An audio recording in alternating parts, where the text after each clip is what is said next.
came out to the range, and there's a little bit of brass here to pick up.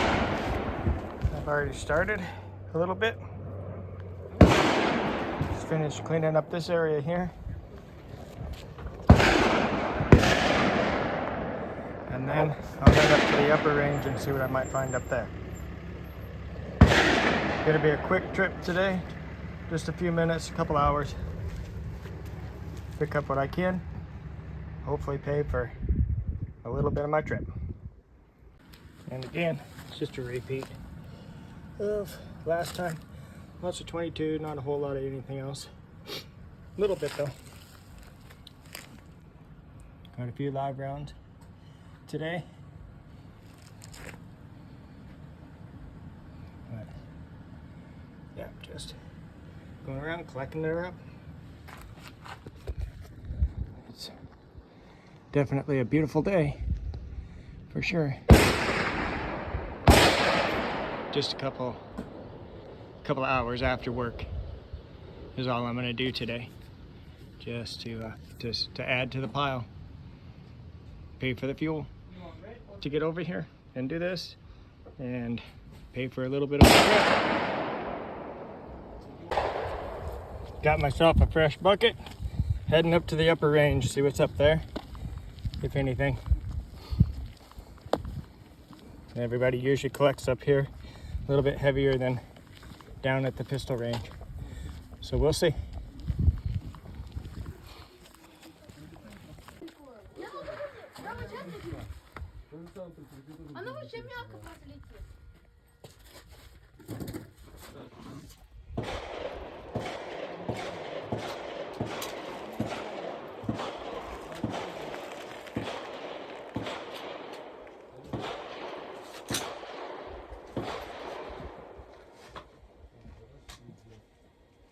Look at all of that brass just out of reach, just past the firing line. I gotta wait till the range goes cold so I can get out there and grab it. Woohoo! That's nice. That brings a smile to my face, almost as much as finding a penny on the ground. And yes, I was able to get out there and collect up all of that brass, but because when the range gets shut down for people to go down range, happens so fast and everybody gets back pretty fast, I wanted to work as fast as I could to get all that brass collected, so I didn't get any of it on film. Here I am collecting up another area, trying to get it cleaned up, get as much brass in that bucket as I possibly can. And now that all the bigger stuff is collected up, time to move on to 22 cases. It takes a few, but they do add up over time. Pick up enough of them, it pays in the end.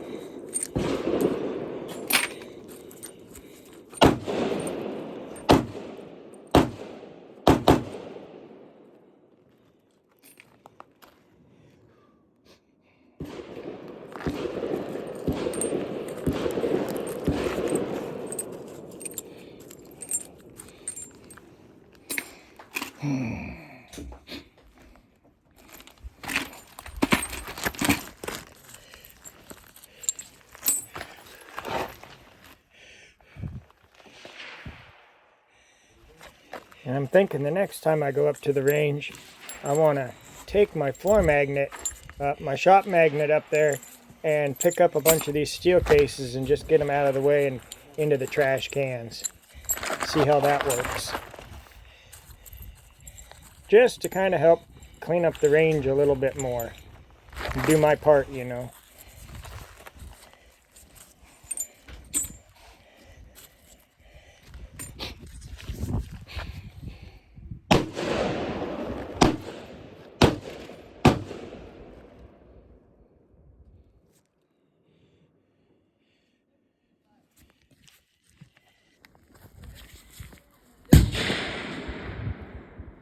And you probably can't see it all that well, but that's a 6.5 PRC round or casing. Quite a few of them here laying around for me to pick up. Pretty nice. Fingers are in the way. That's going to add up real quick.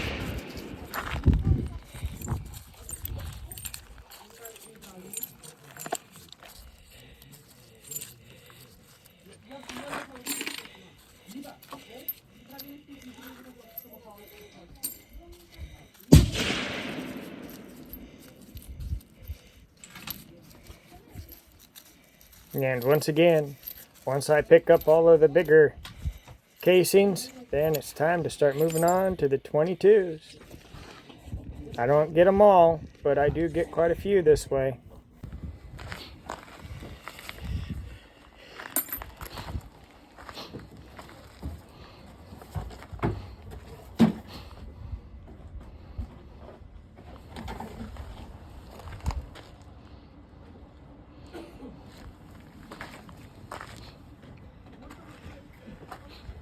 There we go, quite a few more of those PRCs waiting for me to pick up.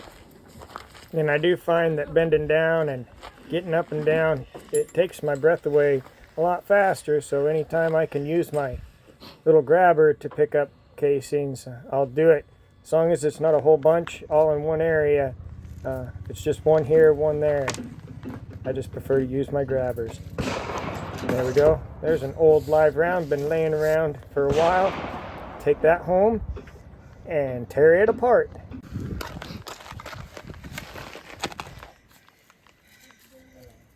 So here's a couple more 22s live rounds, but these I'm going to save and put through one of my firearms.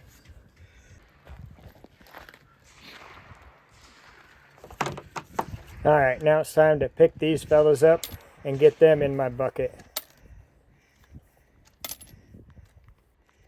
Oh, I'm missing it.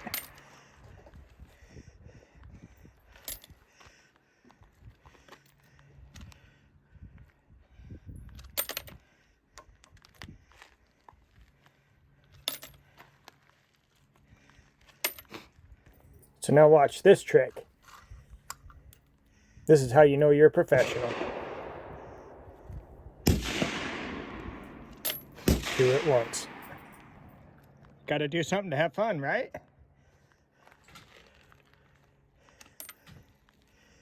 And surprisingly, the grabbers make quick work of the 22 casings as well.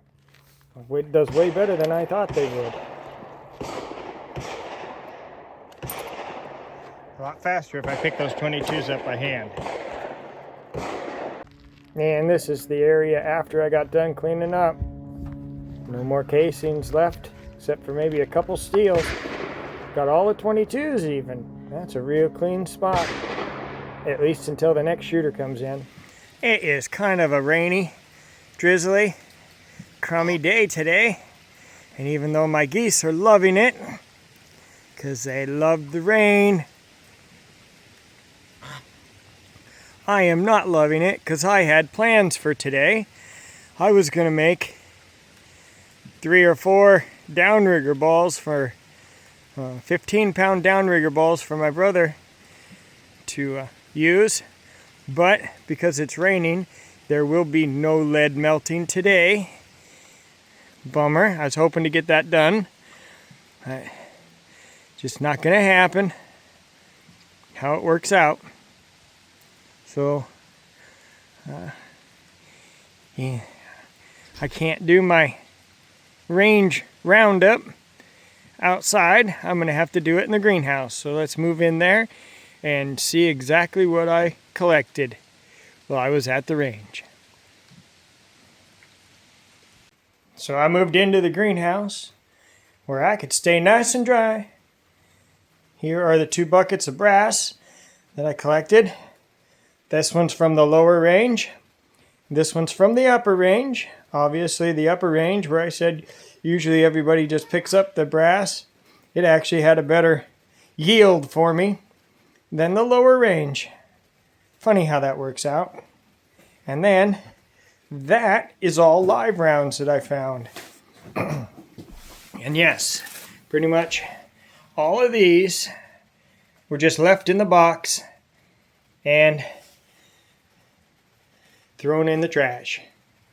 I don't know if that's a mistake by them, by somebody, or if they did it on purpose. But you'd be surprised at how many times you find that. And they are all live rounds. I don't think there's anything wrong with them either. Just in the trash.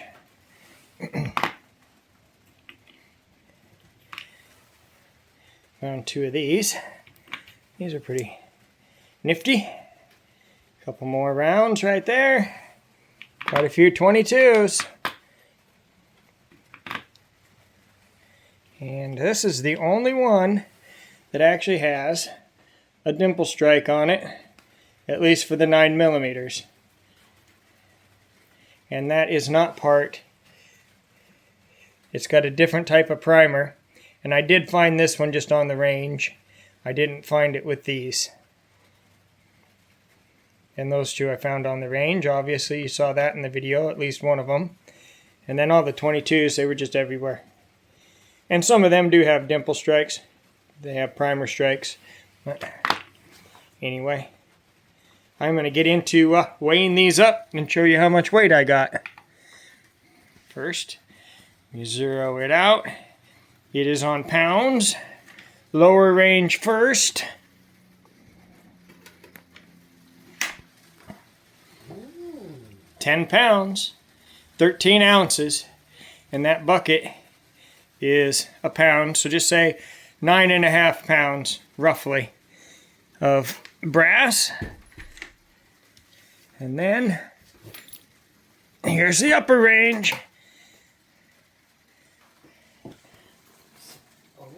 16 pounds, so just say 15.5 pounds. So maybe 25 pounds of brass for the whole trip. That's not bad. 25 pounds worth of brass. Let's just stick both of them on there together. 27.9, 27.5 pounds. Take a pound off for each bucket. 25 pounds. 9 ounces. So pretty much just say 25 pounds. That's a $50 bill in my pocket once I recycle them. Works out pretty good. Figure driving to the range and home, I'd probably spend about $8 in fuel. So well worth my time and effort to do it when I can collect this much brass all at one time. And enjoy myself. Plus, a lot of people like my range, my brass finding videos, my range videos, and ask for more. And I usually don't do a whole lot of them because lately I haven't been going to the range.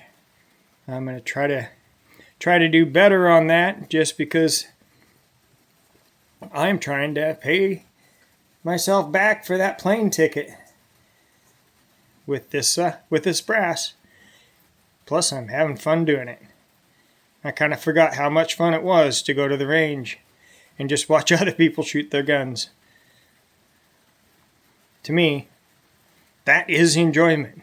Watching other people have fun is just as much enjoyment. Sometimes it's even more enjoyment than me doing it myself. And if it seems like the video kind of shut off abruptly when I was at the range, it actually did. There's one gentleman that comes up there, and he's kind of overseer, I guess, of the range a little bit.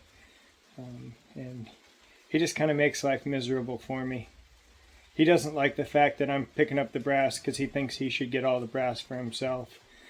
And I say that there's so much brass that gets left up there that anybody that wants it should go get it, you know. And it's actually the troopers who run the range, and I've talked to them, and they're happy that I come up there and clean up the brass and stuff. But he just gives me a bad time, and and he was kind of accusing me of leaving stuff behind, and I was like, that wasn't me. That's, I'm not the only person that comes up here and collects brass besides you and stuff. But he's just kind of made life miserable, so I just decided it was time to go home and not be miserable, because if somebody else is making your life miserable and you have the opportunity just to avoid them, that's what you do. Just avoid them. Just leave. I can't change his attitude or how he feels. I can only change and control my own attitude and how I feel. So still upsets me a little bit, and I'm trying really, really hard not to let it upset me. Some people are just that way. Kind of wanted to call him a Karen, but I don't know that would have been the right thing to do either. Do I want to add fuel to the fire, or do I want to put water on the fire and just leave? Anyway, don't let other people's attitudes affect you, or at least try not to let their attitudes affect you. Just try to have the best life and the best day you possibly can. That'd be my advice for this one. I just want to add one more thing here. Don't be a Karen. Unless your name actually is Karen. And then just go out there and be the best Karen you can possibly be. I'm going to quit griping about him. I'm going to try to forget about him. Every time I see him, I try to forget about him as soon as I see him. Just how it is. He likes to show up there pretty much every day. So if you're up there collecting brass, he's probably going to show up, give you a hard time, because just the way it is. Anyway, I just want to thank you for watching this edition of Not So Remote Alaska. Put a smile on your face. Think about good times, not bad times. And until next time, may God bless and keep each and every one of you. And with that, I am out.